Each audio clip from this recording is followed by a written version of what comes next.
Jofo in the ring, and yes, my name is Frank Jofo, and we have a special guest. We have one of my favorites in the Montreal wrestling game today. Your favorite and mine, the Green Phantom. What's going on, Mr. Phantom? Hey, getting with the green every day, every single way, baby. How you doing? I noticed your shirt. I like it. But, it is an older model. You need to get the newer model. This is Andy Belanger Part 2. I don't know if you're aware, but my last shirt, this is Andy Belanger Part 1. This is the beginning of the match where I come in with my cape, get with the green. And this is the end of the match where I slam the guy into the mat with my patented Phantasm. Great stuff by Andy Belanger. Big up Bob Anger. Big up Bob Anger. And big up you as well. You're one of my favorites. Like I've always said, we've had you on the show. This is your first time in studio. I'm really excited about this because I get to talk face to face with the Green Phantom. Third time, eh? 3 strikes and you're out, baby. Get with the green. Where did this Green Phantom where did this come from? It chose me. I did not choose it. I mean, there's many ways in my life where I tried to deny it, but green is my destiny. Green is a part of me. I go back to the origin of the mask. It was just I wasn't a wrestler yet, and my girlfriend at the time bought me a wrestling mask just for fun, and it happened to be green. And from there, it just kind of took over itself. My Irishness, my environmentalism. There's a lot of green things that follow me everywhere I go, and as I get older, the more I've embraced it, the more I realize that it really is a part of me. And when I follow the green, good things usually happen. Your masks, who develops these masks? Is that a design of yourself, or how many masks do you have in that closet of yours? I have so many masks over 24 years. It's all an original design by me, and it just been tweaking over the years. Many variations of the same kind of faceplate look. Sometimes I show my eyes, sometimes I don't. Would you guys like to see my eyes? I've seen your eyes before, and I can see them right through that beautiful mask. Maybe for the Jofo crowd, I should do a grand revealing. I think this is the time. This is the time. I'm going to show the world. Wow, 24 years in the business. Ready? This is coming you guys out. Ready? Here it is, Oh baby. my God! Here it is, baby. What do you think of that? I'm looking at you, babe. I'm looking at you, kid.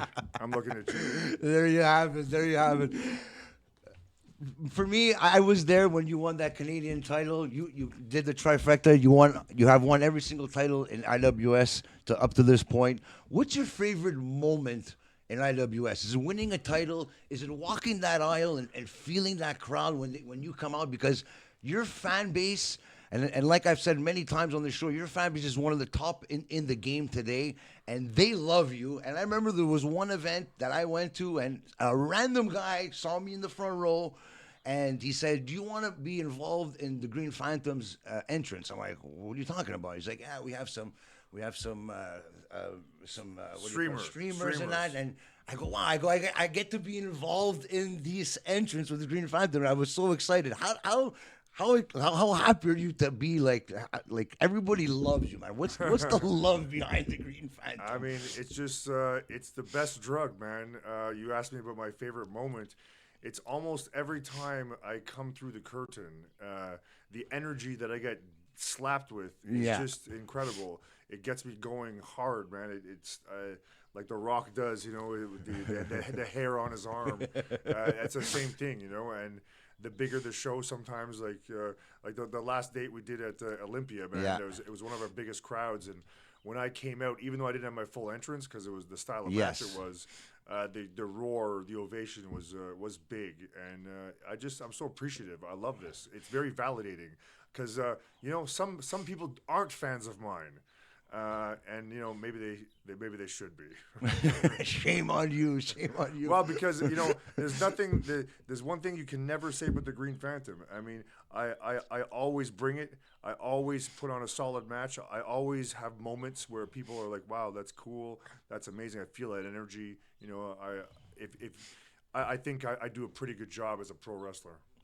Have you ever been a heel in professional wrestling? I can't see you as a... Well, see, you're like new to the indie scene here, brother. We've been doing this for 25 years. So, Yeah, for a few years I was bad Phantom. I came and I turned on my local fan base. I wore a black mask for a while. Wow. And I was a bad dude. But eventually I came around, because people love me, and I want to love them too, but not my opponents.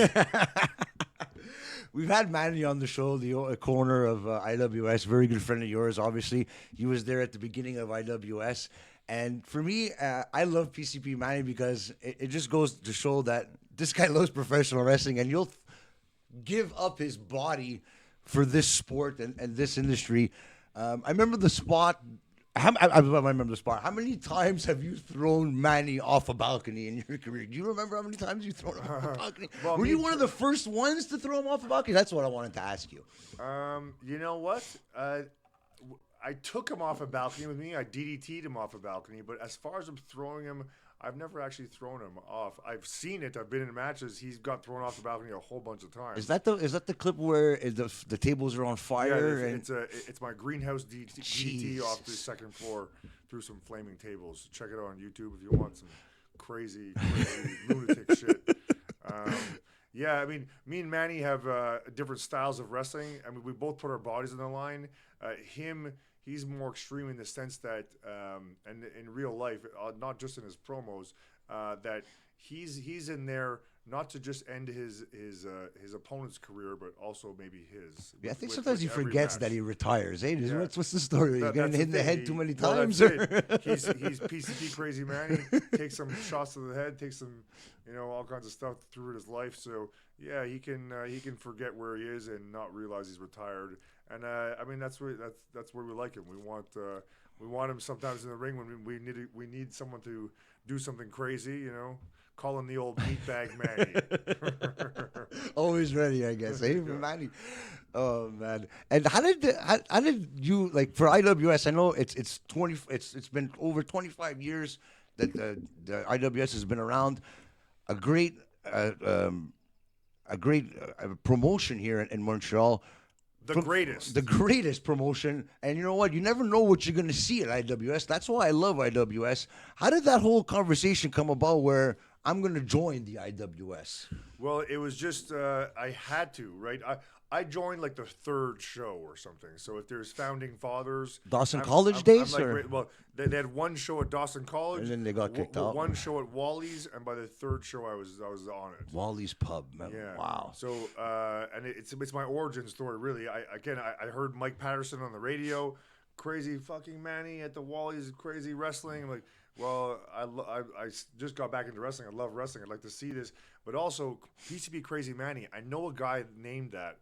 It has to be the same guy, because who else would have that name? But at the same time, it can't be him, because there's no way he's a wrestler. Anyways, I go to this show with my green mask that my girlfriend got me because it was Halloween, and people thought I was going to be thought I was a plant because I was big and very rambunctious in the first row. And you were wearing the green mask. I was wearing a green mask, but I wasn't. But I was really into it. Yeah. And I saw Manny. We rekindled our friendship, and I got hooked up with a trainer right away. TNT. Thank you, Andy Tonin. Started training me pretty much the week after. But the next day, I always get this. I'll just say get over there with this story. But the next day on this wrestling radio show, they were talking about the guy in the green mask back when people used to listen to AM radio. That's amazing. And I called in being a shit disturber. I'm like, oh, this guy's crazy. He's hardcore. He's gonna kill everyone. And they're like, well, what's his name? I'm like, at that point, I never thought about it. So the universe really verbal diarrhea through me. That's what I'm saying. I didn't choose green; it chose me. Wow. So I just said Green Phantom, and that was the origin story. So because it was Manny, right away I got trained with them. So it was just a natural to start with. Actually, the next month me and my buddy Arsenal, we got the ring. At that point, it was gym mats that I borrowed from a school that I was helping with, and we brought the mats, and what do you know? Some guys no-showed, so they put us in as a tag team. The Two Mountains, we call ourselves, against the Mean Malakas. That was our first match. I definitely wasn't ready. And I will say that I wasn't ready to be. I wasn't ring ready for a few years. I got pushed in way too early, and unfortunately, wrestling a lot of people that weren't trained either enough, at least in different ways. I was talking last night with Sexy Eddie. You know, like we didn't learn psychology early enough. You know. So like the wrestler I am today is just so different than the wrestler I was back then. Maybe that's why some of my critics don't like me. They think of Green Phantom 20 years ago, where I'm completely different. Anyway, Who was that wrestler that you looked up to? Who was the guy that said, "Hey, I want to be like this guy when I want to be a wrestler 20 years from now"? well, I mean, I never thought it would happen. Like I was a very athletic kid, you know, football and hockey and stuff, and I knew what you had to do to be a professional athlete. But I never saw that for wrestling. Like, you know, it wasn't a thing, so it wasn't a dream of mine. But then once I saw this, I'm like, oh, maybe it is a thing. But by then I was already 22 or whatever. Like I was late to the game. So the guys that got me back in, always Hulk Hogan from the day one as a kid, as you can see from my pose, Yes. right? But then once I got back into wrestling and started really watching it, I think every wrestler has a trinity, you know, that people that really make who they are. Probably more than that, but for me at least, it would be Hulk Hogan, Mike Awesome, and Sabu. Those guys combined their styles in different ways. If you put that together, you might get a Green Phantom. We've had Sabu on the show, and he's always had good things to say about you. It's too bad that we couldn't have that one last match between you and Sabu. But talk to us about Sabu. Do you have any great stories of Sabu? And I know he's told some great stories about you, Sexy Eddie, of course. And Yeah, I mean, I love the guy. I was actually just I was with him on WrestleMania weekend in Philly. You know, he's cool. The stories that I really, you know, the stuff that I really want to share, I don't think I should be talking yeah, about. I get it. But I will say the one story that I really enjoy, maybe I said it the last time I was there, but it's just kind of a full circle moment.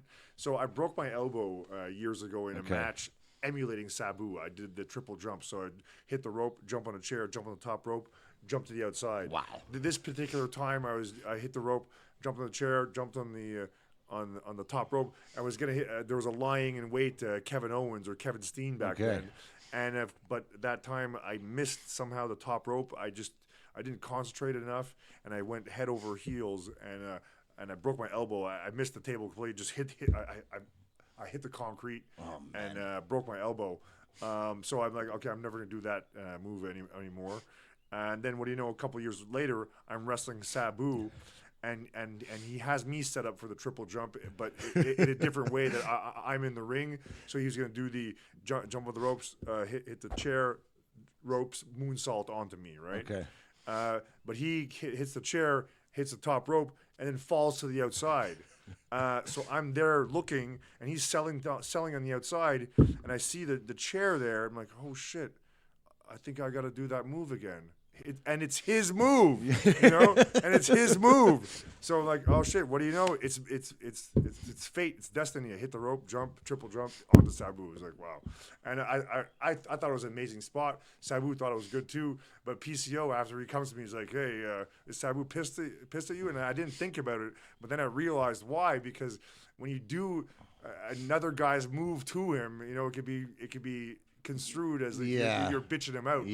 Like there's no way if let's say Hulk Hogan goes for his leg drop and misses, if you're gonna hit him with the leg drop right after. Pin him, 1, 2, 3. You know, so it's a little different because it was to the outside and it was more of a plancha and but you know what I'm saying. But it was cool for a full circle moment. Sabu, man. You know, and it was great to see him at the last event too at the IWS for the anniversary show with what's his name.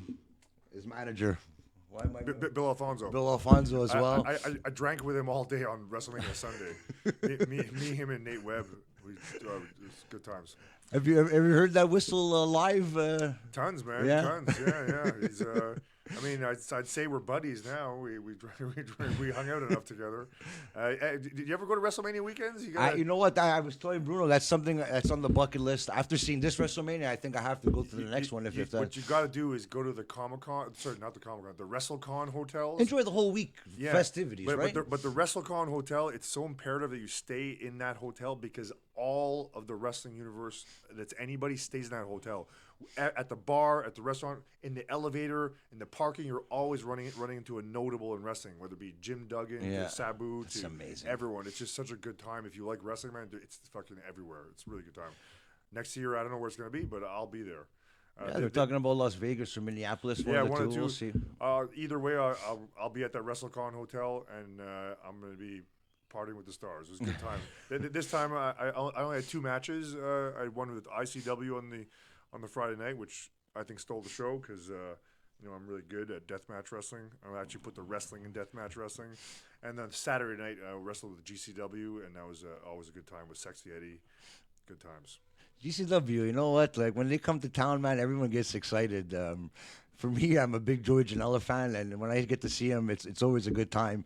Where did the hardcore style for you, the deathmatch style, come about? Because hey, Green Phantom, you're going to be in a match with light tubes and cheese graters, chairs, tables broken off your head, blood everywhere. Like, it's not for the weak at heart. And a lot of people might not want to do that type of match, but you are the hardcore hero. It's in that's the moniker in your name. How did that all come about for you? Well, I mean, I've always been a rough and tumble guy, I never shied away from contact, whether it be playing football or rugby or Irish football or hockey or just tussling with my friends. I liked it rough. I like it rough in my play. So it just felt natural. And the first time I saw like an exploding ring match, I mean, some people want to run away from that. I want to run to that. I don't know, something odd about me, but I just enjoy the spectacle of it. I love hearing people go, holy shit.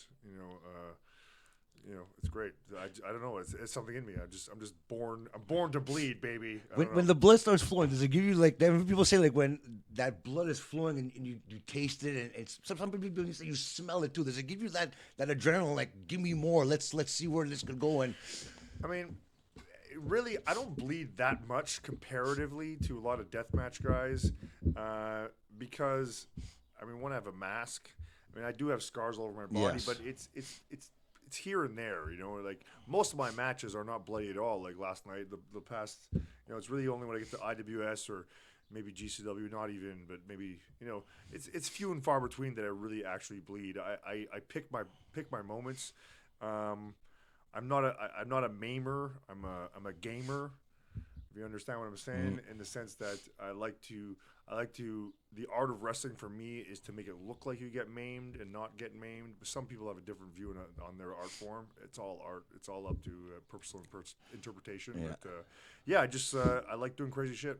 how did it feel to finally be in the ring with two of your good friends, Sexy Eddie, PCP Manny, finally against the GCW boys? And I know that we're all big fans of GCW. Nick Gage ended up making the surprise at IWS. Were you aware of that? What was going through your head? Like, wow, Nick Gage is here, and I'm gonna have to deal with this animal of actual hardcore wrestling right here. Yeah, well, I kind of knew that's what we were trying to do, but we couldn't guarantee it because of certain issues. Yes. To kind of get around that. But it ended up happening all as planned, so it was great. As far as wrestling Nick Gage, I wrestled him a couple times already, and even back in the early days, Yes. I stayed in his mom's basement. Really? Yeah, for a little bit. And we rekindled again this weekend, our WrestleMania weekend. We hung out, had some beers. But no, he's a good dude. I like his style, man. I like the cut of his jib, MDK.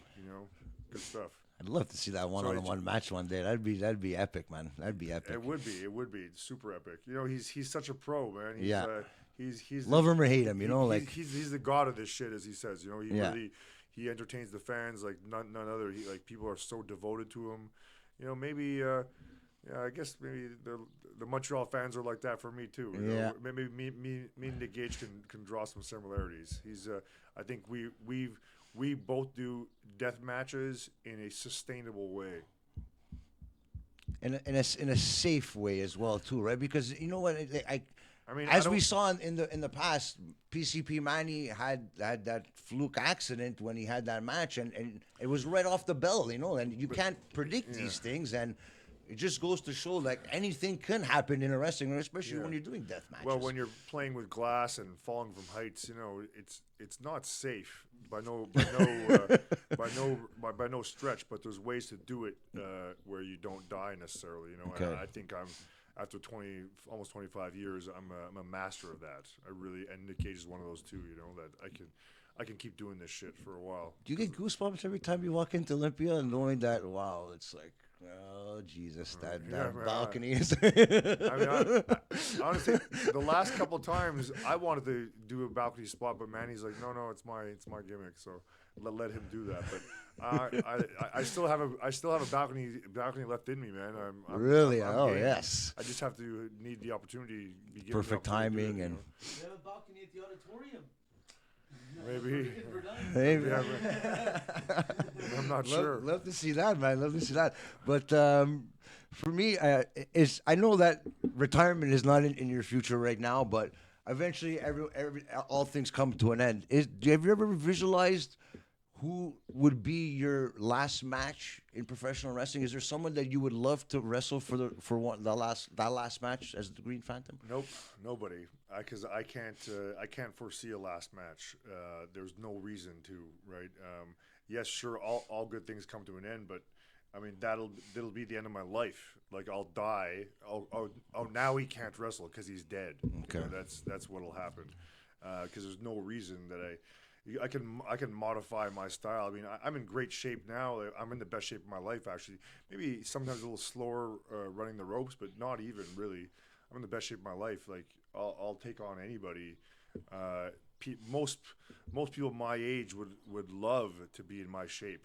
So if being my age means I'm closer to retirement, it doesn't really make sense because I'm in good shape. And with this mask, Phantom is ageless, eternal enigma, and I don't see an end. And especially with all my branches, like the ring work can change, to comedy, which I already do. With my Just for Laughs routines and whatnot, and outside the ring with my music, the backup band for B.A. Johnson, and with my beer and everything in between, my music. Green Phantom's he's here to stay, man. You're gonna have to look at this mask for a long time to come. I love it. Speaking about your music, it's like the Brew. We're all so big fans of your music. How did that all come about? Making your own theme music for yourself, because not too many wrestlers have that out there in the independent scene. They don't. No. Well, I've started to realize love as that. I get older, I just want to accomplish my dreams, and even sometimes I have to think of like, well, what are my dreams? Because I never thought as a kid I could be a rap star, and then there I was rapping in front of 1,000 people, like what the hell's going on? Just something that I love music, I love hip hop. And I thought it would be a good idea to have my own track. Because originally the track, it wasn't even going to be my entrance music. It was just going to be a cool video and a cool song, just a side project. But then once I realized how good the song was, I'm like, damn, I think I got to make it my entrance music. Because even to this day, I've heard it, thousands of times, and I love it. I could hear it right now. I think it's so dope. I think it's a banger. And if you like hip hop, especially 90s hip hop, it's a banger, man. Yeah. It's a good driving beat, and it for the longest time I had Slayer Bitter Peace as my entrance, which a lot of fans really like. They come to the ring, they bang the ring to this song, and they expect it. So I was a bit hesitant to change, because fans liked it so much.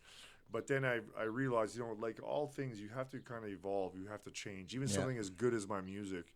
So, and this new track has the same kind of driving beat to it. It makes you move the same way. It has kind of the same reaction. And because Slayer, that song, it made what's part of what the Green Phantom is. The way I reacted to it became who Green Phantom is, stomping and whatnot, moving like that. That's all from how I reacted to Slayer. It's art. Art interprets art.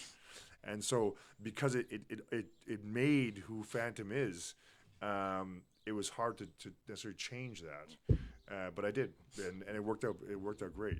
Ever evolving. 2023 was probably, honestly, in my opinion, was probably one of your best years in professional wrestling. You had the Canadian title for IWS. You being names like Matt Falco, and you won against Kevin Blanchard. I was there that day, and I have a piece of the table right here of that match. I don't know if it was, I don't think it was you that went through the table, but somebody did.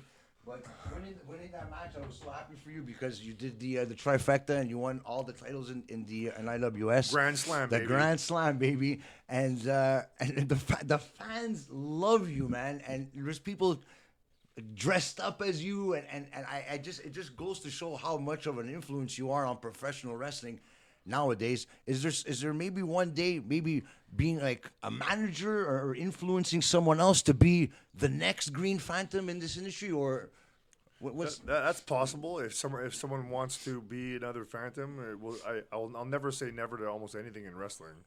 But I'm definitely not going to force that on anyone. I've actually pushed a couple of companies in the past to have like another Phantom because I have like spare gear and stuff. Yeah. I wanted to face a Phantom, kind of like the fake Undertaker and stuff. I definitely I'm open for that. Any promoters out there? that's an And idea, you pay me man. twice because the Phantom's wrestling twice, man. Oh man, oh man, and ambitions for you in 2024. Like I said, you had one of the best years in 2023. You eventually lost the title to Matt Viviani. He is the champion right now, the Canadian champion at IWS. He's doing some great things. Is there maybe ever a time where you're gonna go for that title again, or maybe go for the heavyweight title one day? Or? I mean, if someone wants to offer me that, but it's like I was telling you before. I don't think I need titles. I think I'm the people's champ here in Montreal, and I mean they're honors. Sure, you want to give me a title, I'll take it, no doubt. But I don't really need it. I think other people might need it a bit more, and and the year 2023, it's like losing that title at that moment. Yeah. It didn't feel great. But I quickly grew okay with it, and when you travel the world wrestling, it really the sting of losing that title was washed away quickly. Speaking about traveling, I know you have that beautiful jacket from Tokyo, Japan, Ribera. Could you talk to us about your travels in and around the world? Yeah, check this out. This is my flex, baby. To all my haters here in Quebec, this is my flex. So I go to Japan and I have people there waiting with my merchandise. People waiting to buy my merch. They treat me like a star. They're bringing me everywhere. Sign this. Take these pictures. Treat me like a star. I felt so pampered and so honored. Coming, like you asked about best moments before, coming out in Corcoran Hall, the energy I got from that crowd in the moment, man. Unbelievable. One of my best moments in professional wrestling. It just felt so good. I couldn't believe I was in Japan. I couldn't believe I was at Corcoran Hall. Walking that aisle and walking out there and like right away freaking fans out because I'm big and tall, which most Japanese people aren't. I'm loud, which most Japanese people aren't, and I have facial hair and green at that, which most Japanese people don't have. So I came out with like a ball of fire and like Godzilla, literally in Tokyo, and it was fantastic. That was so well received, and in and out of the ring. Out of the ring, they treat me like a star. Like I went to this place, Hoving Masks, and they wanted me to sign some stuff, and I walk in there and Bryan Danielson's signing some stuff. yeah, I saw the picture. Yeah, that's right. And it was really cool because they treated me the same way as him, and like he's on a whole other level, Yeah. But in Japan, they respected me and they saw, they somehow knew it. And for those of you who don't know, Ribera Steakhouse is a famous steakhouse in Japan, especially for wrestlers. And I walk in there, and there's a big poster of Hulk Hogan, who's one of my influences, with a green jacket on, a green Ribera jacket, and I thought to myself, there's no way I'm gonna get it. I'm gonna get a jacket because you can't buy a jacket; they have to give it to you. Okay. And it has to be someone of note. And when I saw the people on the wall with the pictures, I'm like, they're many levels above me, so I don't think I'm gonna get a jacket, but I'm gonna enjoy myself here anyway. And as I'm leaving, the owner gives me a jacket. Wow. And it was, I wept a little bit because it was such a validating moment. It was Yeah. such a moment of, I might have haters here that I could never make a goddamn list, but out there they respected me and they realized that I was worthy and that I am a great professional wrestler and that I deserve this jacket. Yeah. So there you go. Not too many people in Quebec wrestling have one of these. Not too many people will get them. They're hard to get. The only people I know, Sexy Eddie, and maybe Bailey has one. Maybe Rami and Kevin have one, but I'm not sure about that. Which is pretty good company. I'll tell you Yeah, that of course, man. Pretty good You're company. talked about it in that company right there. Speaking about Sami Zayn and Kevin Owens, I'm sure you've had some great matches with these two. Seeing them now on the big stage, winning titles at WrestleMania. Sami Zayn just beat Gunther. Is that streak, and Kevin Owens and Sami Zayn the year before that won the tag team titles, and Kevin Owens facing Stone Cold Steve Austin in the main event of WrestleMania. How does that feel knowing that you were side by side with these guys, talking, shooting the shit on the road, and seeing your good friends in these moments like that'll last forever? It's just so proud, man. I have to say there's some envy that creeps in. Green, what are you gonna do? But I'm super proud, man. All Like, love. I'm super proud, and like I see them living their dreams, which is so cool to see. Like when Kevin won his first W title, it was like, wow, Yeah. this is the shit. And then last year when they won those tag belts, everyone was emotional. It was super cool. I remember when Kevin Owens won that title. It was the whole thing with Triple H in the ring. I go, these four guys, I go, okay, it's got to be either Seth Rollins or Roman Reigns. It's not going to be Big Cass. Kevin Owens is that third man in just to create the four-way. But I go, there was no like I didn't even have the idea of like Kevin Owens has no chance. As much as I loved him at that time, I'm like, and then when it all came down, I'm like, oh my God! And his face, I'm sure you've seen that face that he made to Triple H when that surprise face. I'm sure you've seen that face before. Like just knowing that he had that opportunity. And it's all about opportunity, right? In the end, right? And take advantage of that opportunity.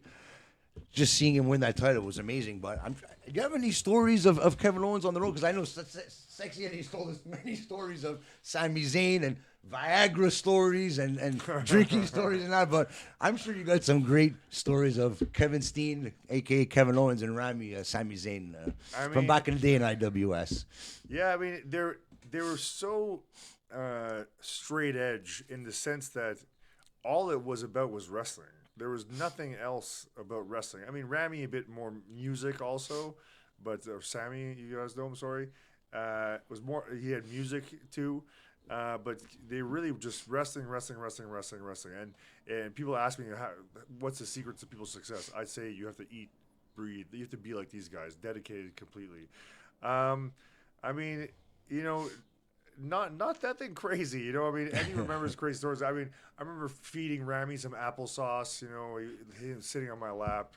That was always a rite of passage to come to some of my parties back in the day. Kevin, we wrestled a few times, had some good tussles. I really enjoyed his professionalism. I enjoyed how he makes everything better.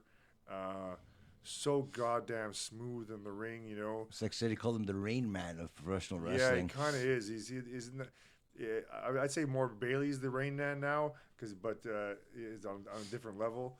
But like those top guys, like when you wrestle a guy like Rami or Kevin or like a Sheamus or so who have wrestled in Ireland, Yes.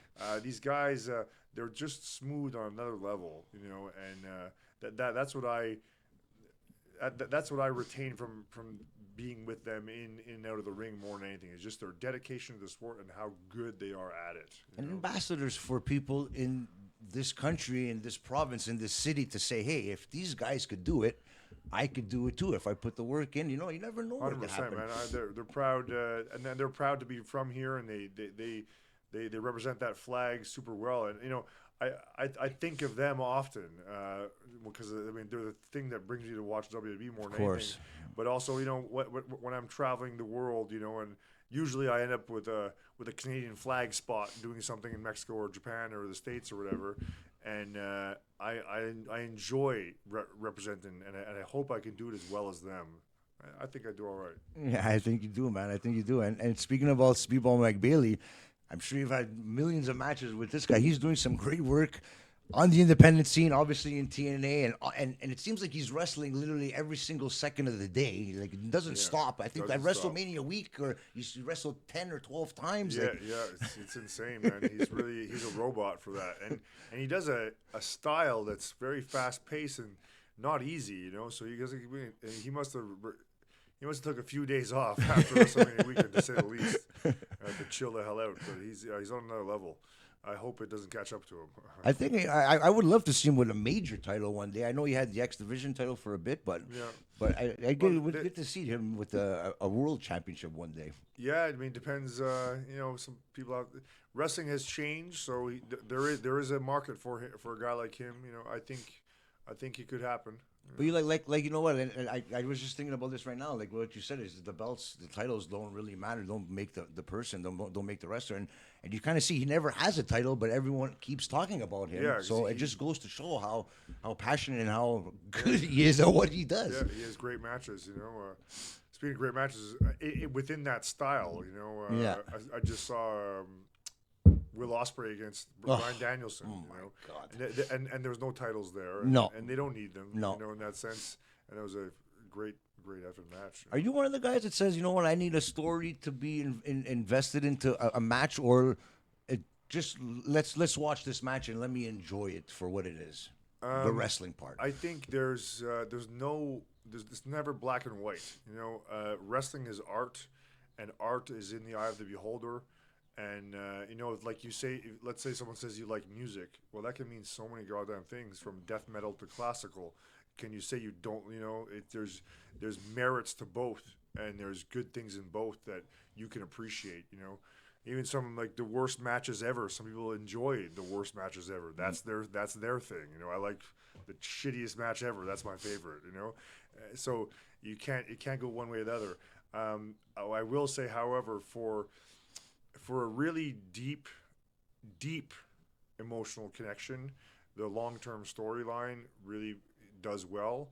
But you can still be on the edge of your seat in like just a one-off match. You know, I've seen it because there's exciting stuff, and you can tell a story within whatever Within the one match. match time.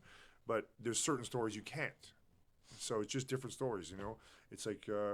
What's better, TV shows or movies? You tell me. Exactly. It's just your fucking opinion in the end, just like our show says. Just our fucking opinion, baby. The Phantasm. Woo!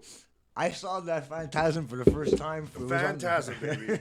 on the apron, you threw. I think it was Matt Falco into the table onto the outside, and mesmerized from the first time I seen it. Where did the idea of the Phantasm come from? Because I know there's some controversy. Someone has said that they've done it before. You're the first one. So clear the air right here. So the Phantasm, as I do it, I've never seen anyone do that move before. It's a variation of a Japanese guy used to do the iconoclasm, which is kind of the deal, but out of the corner. So the guy's always in the corner, and the guy kind of flips over. What I do differently is I don't even need the corner. I put him on my shoulder, dead weight carry him, flip him over, sit down. That's never been done. There's variations of that kind of positioning where people don't sit down or out of the corner, but as I do it. No one's ever done that before, and that's why. And iconoclasm, phantasm, great word. It's already there. Fantastic. I love it.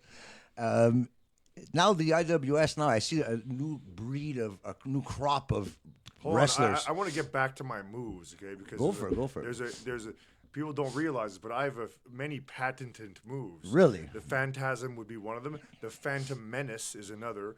It is a variation of a Storm Cradle Driver. Okay. But I hook the guy differently with his waist and his neck, and I land on my knees, which is also a different variation. I do this move called the Soylent Green. The Soylent Green? Soylent Green. Soylent Green? If you want to know what that is, check out YouTube, Green Phantom Top 10 Moves, and you'll see a bunch I more love there, it. I baby. gotta go check that out. We can go on. Have you ever met Hulk Hogan? I know, like you said, you're a big fan of Hulk Hogan. Yeah. I have. Yeah, I was all. I was beaming, smiling. You know, I actually snuck Manny in with me to meet him, and he saw Manny's shirt as he was wearing an IWS shirt, and he's like, "Oh, what's that IWS? Oh, it's Montreal's promotion." And he's like, "Oh, you should book me." And Manny's like, "Yeah, well, I'm sure you could do something on the card." And he's like, "Main event, brother." That's Hulk Hogan, eh? That's Hulk Hogan. He was great. I mean, for a while, it was my dream to wrestle with him, and there was a glimmer of hope at one point that I was going to be. Oh my God! So long ago, IWS's 5th anniversary, we had the new shit, which is PCO and Sid. And Sid, yes. And Sid, it was his comeback match after you've seen his Sid's leg injury. Okay. It makes you want to vomit. Oh my God. His first match back was with IWS. Really? With Wow. PCO. Okay, I didn't know that. And PCO and him come in and destroy the locker room basically, except for me. And so the planning was we're going to see how it was going to go, but they were going to need someone to take them on, right? So but then unfortunately Sid went crazy and the whole angle got scrapped. Like legit? Yeah, he was uncontrollable. He Oh, went on this shit. 30-minute promo. Everyone hated him. It was sad. Wow. It was sad.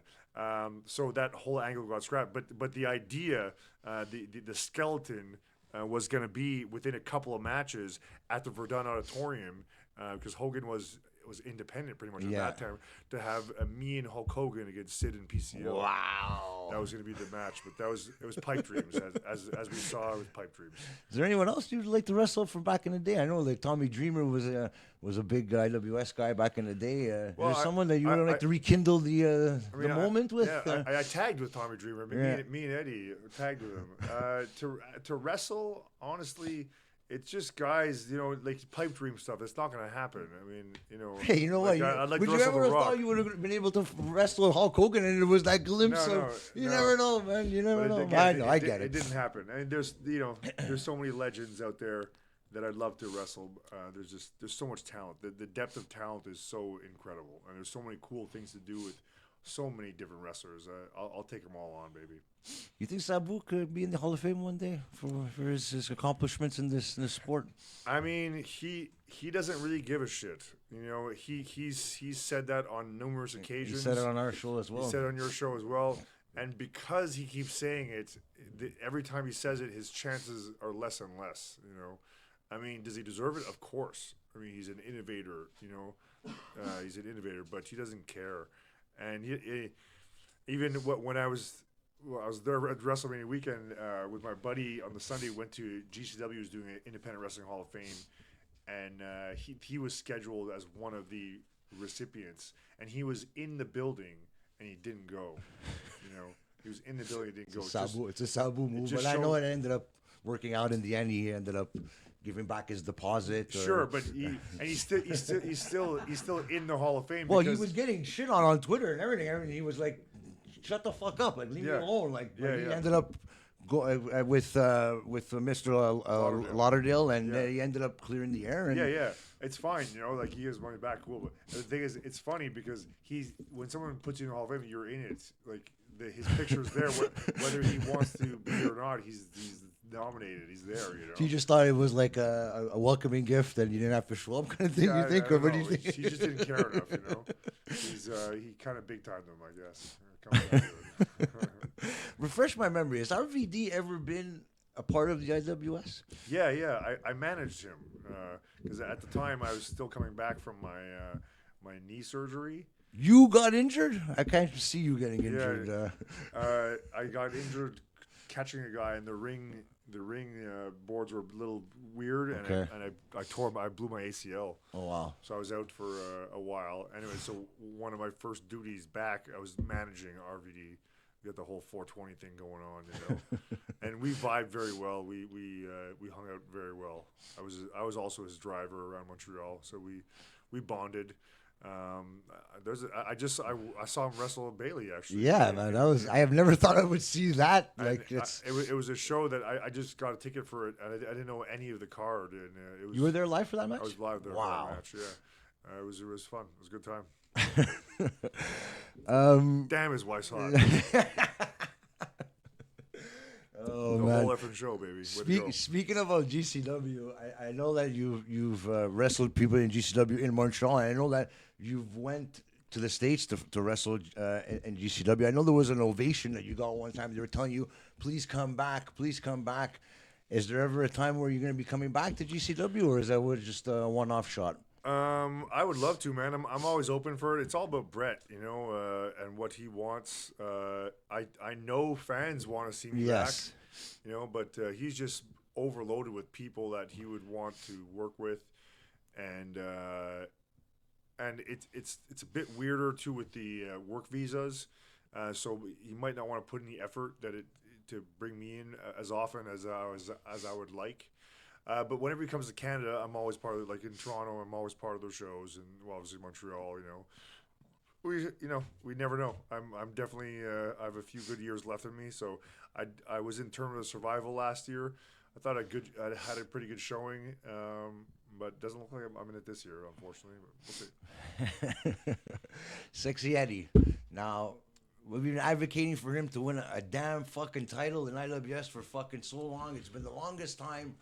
Do you think he deserves a title shot for some title, even if it doesn't have to be in IWS? It could be in another promotion or anything. Do you think he deserves more than he gets in professional wrestling? He deserves all the flowers, but he doesn't need a belt. His cock's too big to wear a belt anyway. You know, we wouldn't fit. And you don't have to cover up his money maker. You know, so it just wouldn't fit. You know, there's not a title sexy enough for Eddie. Sexy Eddie has slept on our couch, and I'm very honored that On he this has. one? Not, the one downstairs where Okay. I live downstairs. Who's the one person that slept on your couch that maybe I would have never thought that would sleep on your couch, or you thought would never be sleeping on your couch 20 years ago? You don't have to, if you don't want to say it. Like, you know, I get it, but Eddie would be one of them. But on my couch, I've had a few. You know, probably the most memorable would be Jake the Snake. really, Probably the most memorable. He's an icon. You know, the biggest icon there ever. One of the biggest icons there ever was. So that was a surreal moment. You know, but Eddie's passed on my couch a whole bunch of times. And he's woken me up in the morning by opening beers. You know, jeez, maniac. Love you, Eddie. Eddie is by far my favorite road trip guy. I bugged the hell out of him last night. We were driving back from Thetford Mines, and he made some off comment about how he doesn't like this song called "We Built This City on Rock."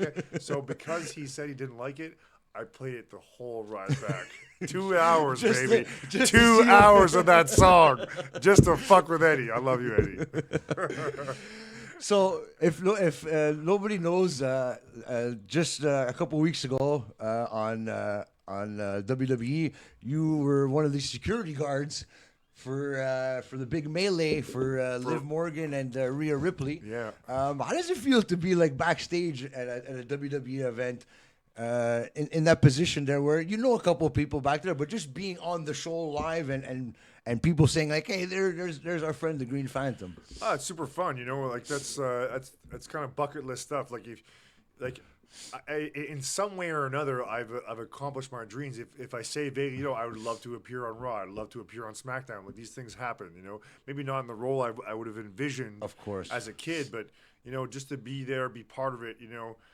Both the times I appeared, when I appeared on SmackDown and Raw, it was here in Montreal, which is cool. I've been backstage a whole bunch of like Winnipeg and Toronto and Quebec City and stuff, but never got on. They just always paid me to basically eat catering and hang out.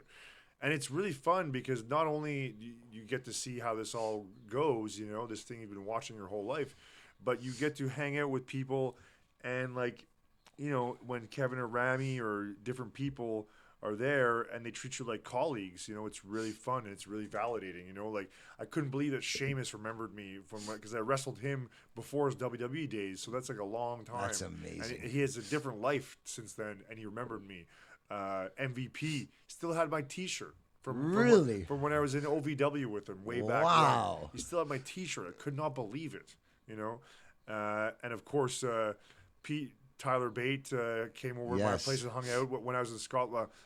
Wolfgang wasn't there this time, but he's in NXT. But there's just a lot of guys that I've been through the world with. Like Drew Gulak. There'd be we shared some locker rooms together before his WWE days, and so it's just like there's a lot of people that we intermingle. So it's validating for a lot of these people to look at me as sort of colleagues and to be rubbing shoulders with them, and however small a role I have, it's that old thing, it takes everyone to make a cool show. Obviously there's a minor role, but it's fun and it's cool to eat catering and get paid.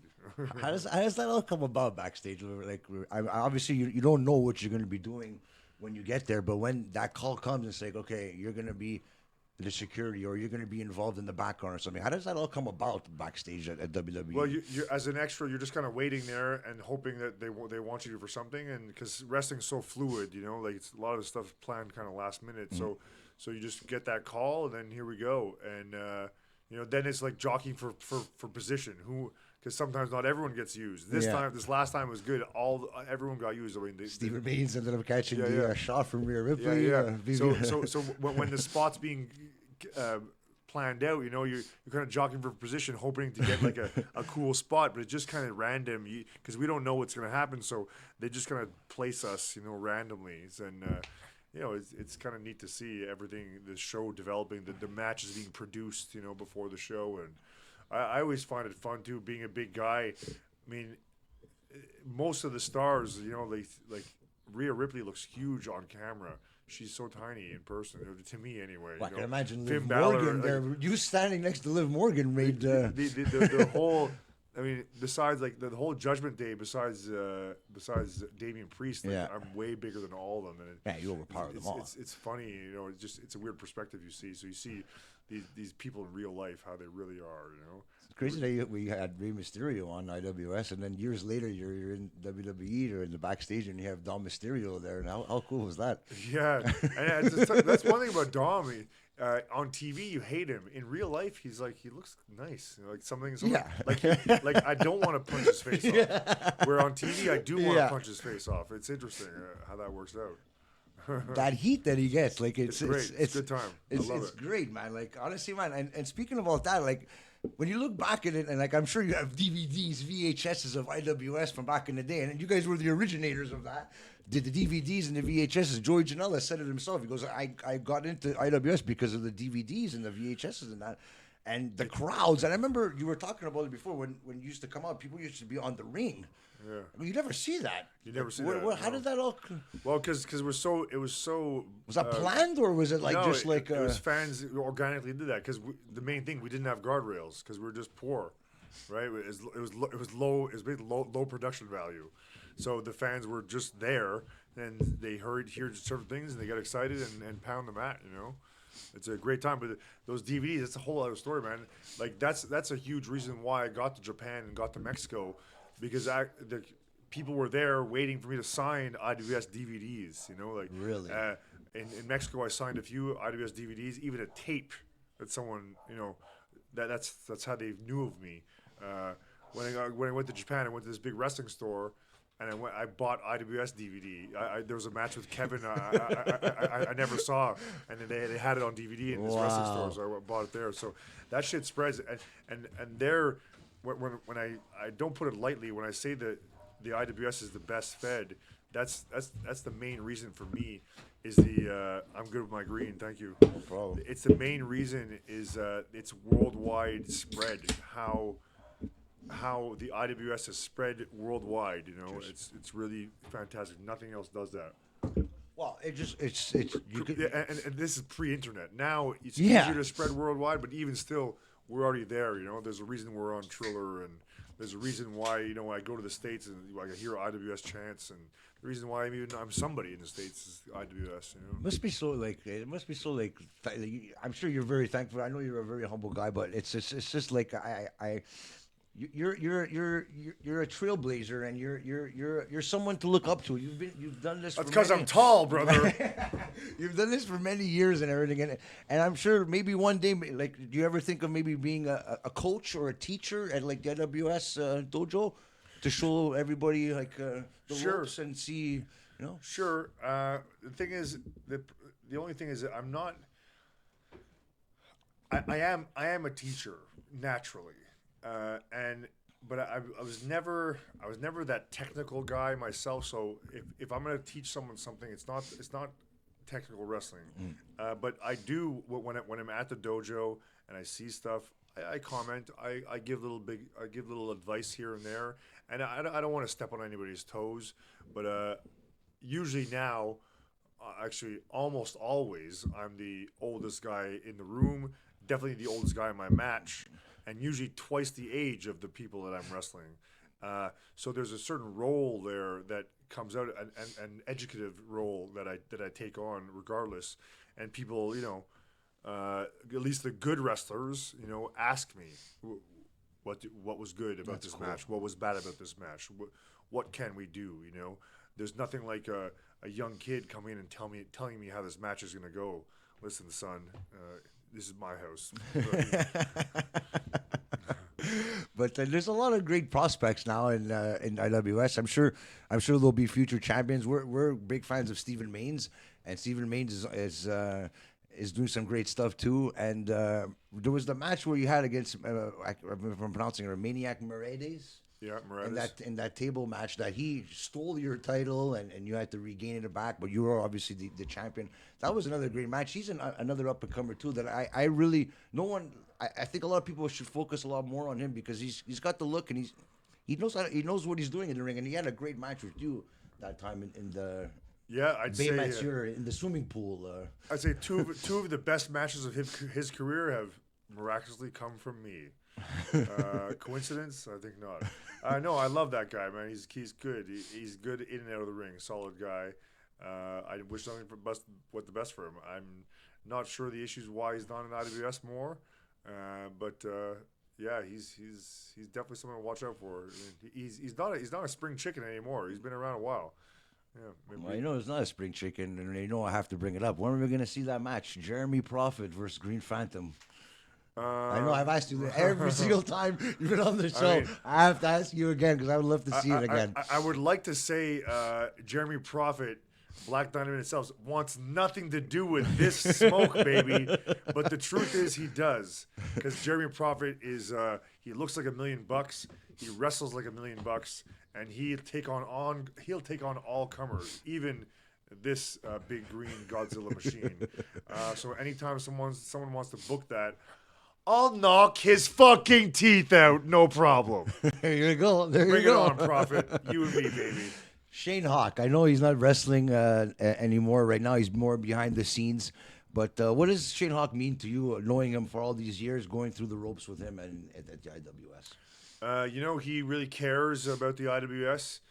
He's the booker, and he tells me what matches he tells me who I gotta beat up at whatever IWS show. But him with his neck injury, I know. I maybe I'm not too aware of how he got injured, but do you know the story of how he got injured? Is it a recurring injury that he had on his neck? Or? Yeah, I think it's just long term, bumping. Just years of taking bumps. Some people are affected differently by different things. I can't speak on that personally. I just know he said he was in pain. Okay. I'm in pain too. Brother. Just it is what it is. Is there an art of getting hit with a light tube or going through a table? Because I know that you've been in with millions of light tubes, chairs off the head, beer cans, you name it, tables, kegs. Is there an art to get hit or be hit by one of those objects? No doubt, man. Brace yourself. I mean, with light tubes, there is an art to it. I'm not going to the technicalities. Yes. There's different ways to hit. For me personally, for me to not get injured, I will say the chair shot. Most people don't do the unprotected shot anymore. Like straight off the head? Yeah, I still do it. Some people call me stupid. I'm more of a insane scientist in the sense that, I'm going to get hit with a chair, but it's more that I'm going to hit the chair with my head. And there's real physics behind it. Like you've heard of a headbutt, right? Yes. People do headbutts, and they can cause real damage to someone else, right? So you got to look at it in that same way. I'm going to cause damage to that chair, not the other way around. So there's a certain sweet spot that if you attack that chair, Okay. it's still dangerous. Yes. Because depending who's swinging it, I won't let anyone just swing a chair Okay. on me. Okay. Like last night, I was in the ring with some guy. I never met him before. I'm not going to let him swing a chair. I told him as much before the match. I hit him with a chair pretty good. I'll tell you that one. But at this stage of my career, I'm picky on when I do that. But I still will do that. Here and there. Has anyone ever used the Phantasm on you? No, we actually it might happen soon because in 123 LUTTE, it's a small promotion Yes, that great runs on promotion, Sundays. I'm beginning a feud with the Dark Phantom. Ooh. And who's my brother or something. And because he's my brother, maybe he'll end up giving me the Phantasm. We'll just have to see. So like another. Is he managed by Shane Pinto? He's managed by Shane Pinto, yeah. Okay, so that's why there was like some animosity there when you guys crossed paths here. But when you talk to him, he like, didn't bring that up. No. What else has he got to talk about? Come on. I'm his hottest feud. He should talk about me. You just spoke about in the toilet. Brad Alexis. He's everywhere. I'd like to know your thoughts on Brad Alexis. You just said it, man. He's everywhere. He's one of the hardest working men in wrestling. And doesn't get the credit he deserves, I think, sometimes, eh? I mean, you've heard me say, I think no one gets the credit they deserve. Yes. Yes. It's a shame. It's a rough and tumble business. Not everyone can be champ. Not everyone can be number one. Not everyone can get their flowers. I don't know. Brad, I guess he's rubbed some people the wrong way, but I've always been super cool with him, and I'm proud of his success. He's a representative. He's soft compared to me, but he's cool, In the ring, like I said, I have a piece of table here, but every time you have a match and you pull that table from under the ring, there's a nice graphic of the Green Phantom. I know I posted even a picture of it on my social media of the Green Phantom, or Get With the Green on the table. Who does those designs for you? Is that some? That's just me. But That's before the match. Yeah. Really? Yeah. I have a bag. I have a spray can in my bag, and I just graffiti it. Sometimes, like in that table, the P, the Prohibition. They have a stencil. Yes. Just for them, the P, and I take that P, incorporate it into my design usually. I just and now also, I don't know if you noticed, but I also sprinkle glitter on it. So yes, these nice green and gold glitter tables, which I find dope. I mean, because it's art, right? And one of the things that got me into wrestling is the flamboyance of it, the larger than life characters. So if it's going to be art everywhere, why not add more art? Art on top of art on top of art. And the thing about tables, which I find so goddamn satisfying. When you're a kid and you build a sandcastle and you look at it, it's all good. At the end of the day, when you get to smash the shit out of that sandcastle, man, you feel good. And that's how it feels with a table. So you put an little bit extra into building it. It adds to that. It's like the long-term storytelling. It like adds layers to breaking it. Who's the favorite person you've ever put through a table? Shit, there's been so many. I know there's so many. I'm the Canadian table breaker, brother. I mean, there's a reason you can't trademark that. Fuck, it's good. I like that. You can't find wooden tables, at least the particle board wooden folding tables in Canada or in Montreal, because I've broken them all. Well, that's why you guys go with the doors now. Yeah, I think that's what the joke is. That there's no more doors out there because you guys broke them all. There's more tables. Yeah, we broke them all. I mean, I put so many people through tables. My favorite one. Fuck, I don't even know, man. Well, there was Manny off the balcony. That's one of our favorites, but just like in the ring kind of thing, or yeah. I mean, I guess I could say like notorious people through tables. Like I enjoyed putting PCO through a table. Bailey, I love putting Bailey through tables. Bailey's great because he's a littler guy, so I was able to do able to do tabletop phantasms. We're both on top of the table, do phantasm. Did one off the top rope, through a table.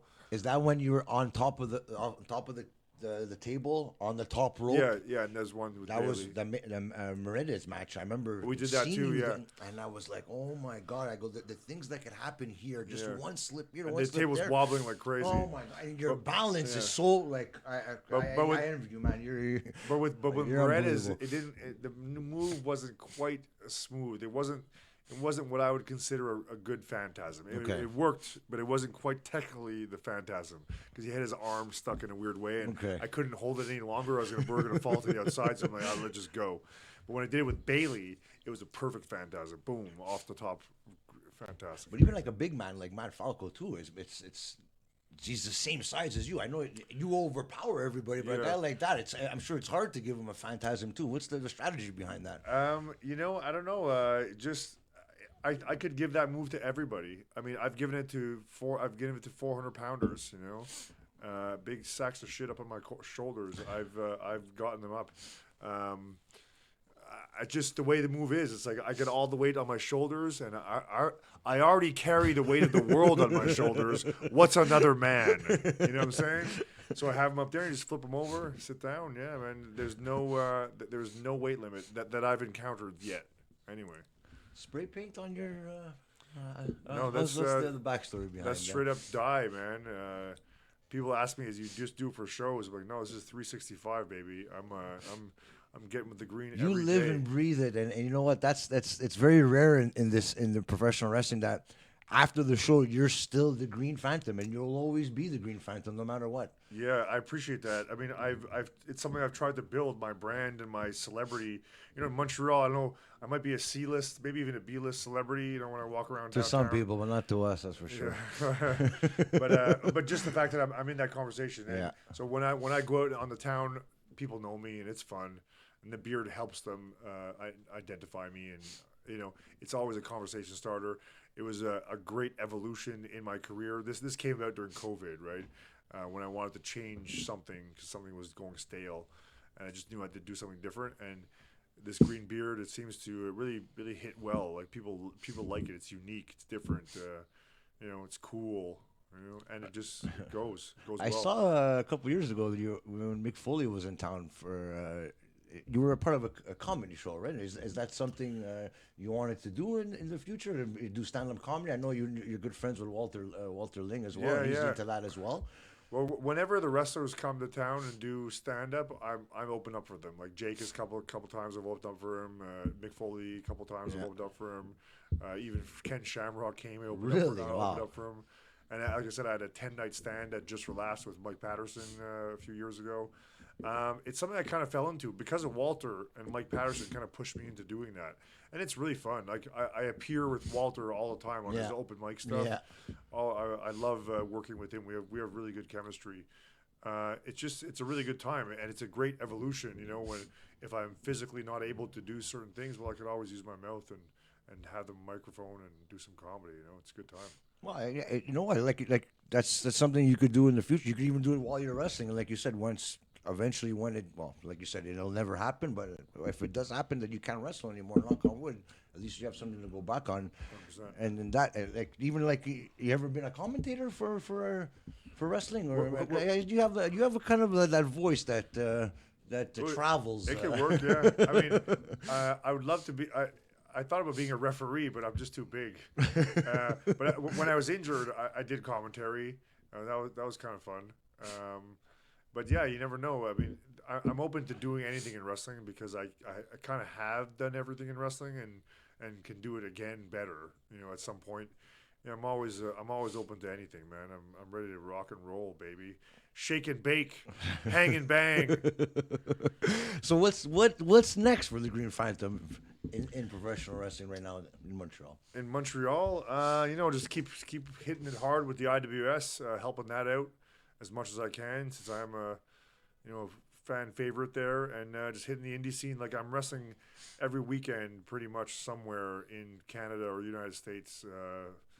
For the next while, I think for this year alone, I have something like 60 dates in 2024, booked or done.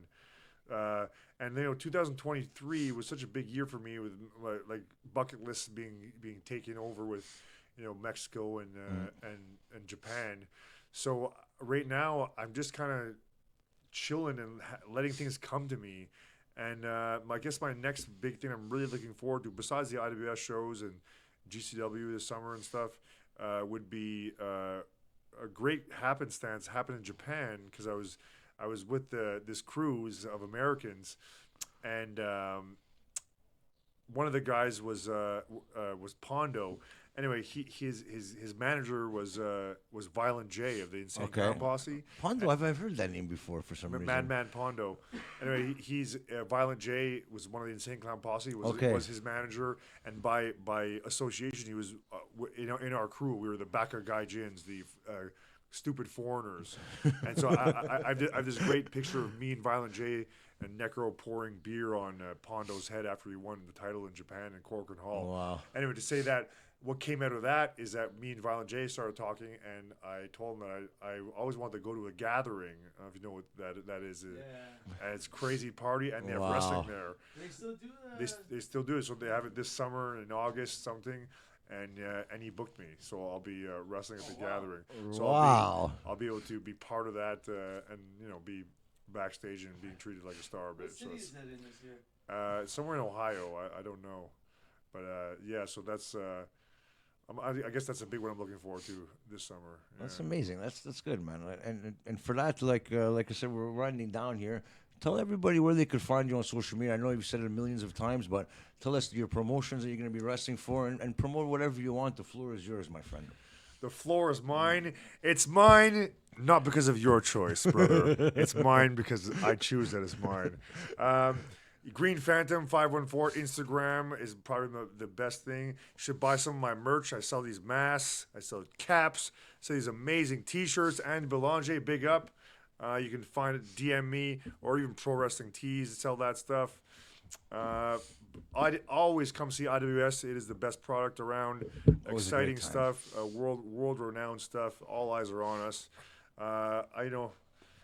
I'm not sure what else to say. Come check out. Come get with the green every way, every single day, baby. As you listen to the Jofo podcast, yeah. I love it, man. And I appreciate you so much, man, for being here, man.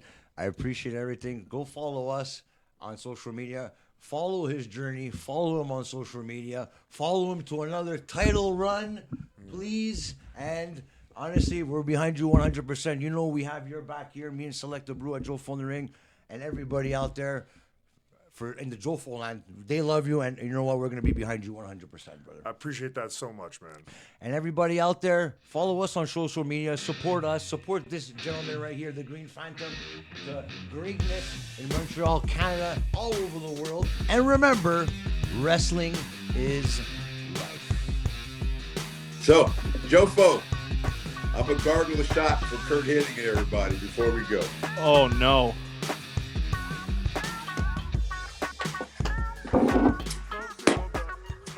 Jofo, thank you guys.